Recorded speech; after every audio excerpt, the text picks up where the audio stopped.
Hello bachcho, let's read this question. Question says these questions contain statement 1 assertion and statement second reason.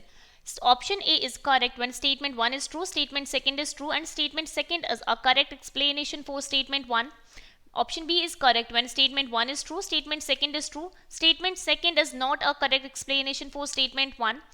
Option C is correct when statement 1 is true, statement second is false, and option D is correct when statement 1 is false, statement second is true. Now the statements are CH3OCH3 and C2H5OH have comparable molecular masses, but boiling point of C2H5OH is higher than dimethyl ether, because statement second is C2H5OH forms intermolecular hydrogen bonding while CH3OCH3 forms intramolecular hydrogen bonding. तो हमें देखना है कि दोनों में से कौन सा स्टेटमेंट सही है, कौन सा गलत है, और अगर दोनों स्टेटमेंट सही हैं तो स्टेटमेंट सेकंड स्टेटमेंट वन को करेक्टली एक्सप्लेन कर पा रहा है कि नहीं कर पा रहा है.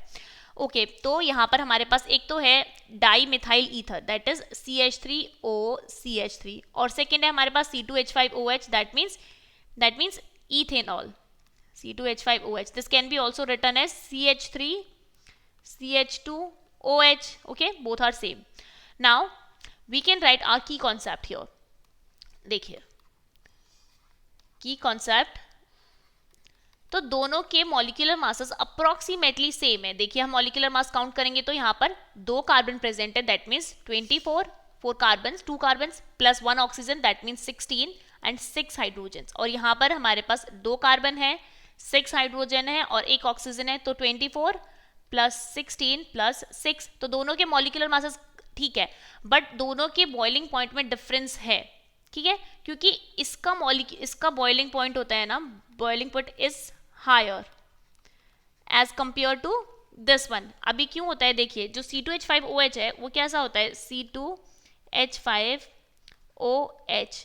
अब इसके अंदर क्या है एक OH बॉन्ड प्रेजेंट है तो यहाँ पर इलेक्ट्रोनेगेटिविटी डिफरेंस की वजह से जो दूसरा मॉलिक्यूल है C2H5OH का वो इसके साथ हाइड्रोजन बॉन्डिंग बना लेता. अब ये हाइड्रोजन बॉन्डिंग 2 अलग अलग मॉलिक्यूल्स के बीच में, इसलिए इसको बोलते हैं हम intermolecular hydrogen bonding.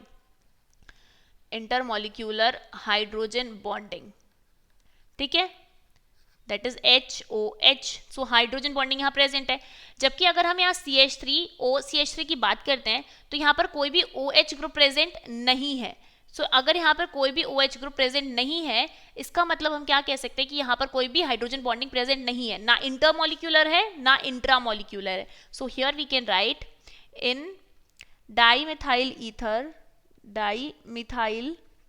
Ether no type of hydrogen bonding is present. Neither, here we can say that neither intermolecular nor intramolecular. Hence statement second is incorrect. So this one is incorrect and statement 1 is correct statement. So here we can see that option C will be the correct choice for this question. Hope you understood it well. Best of luck and thank you.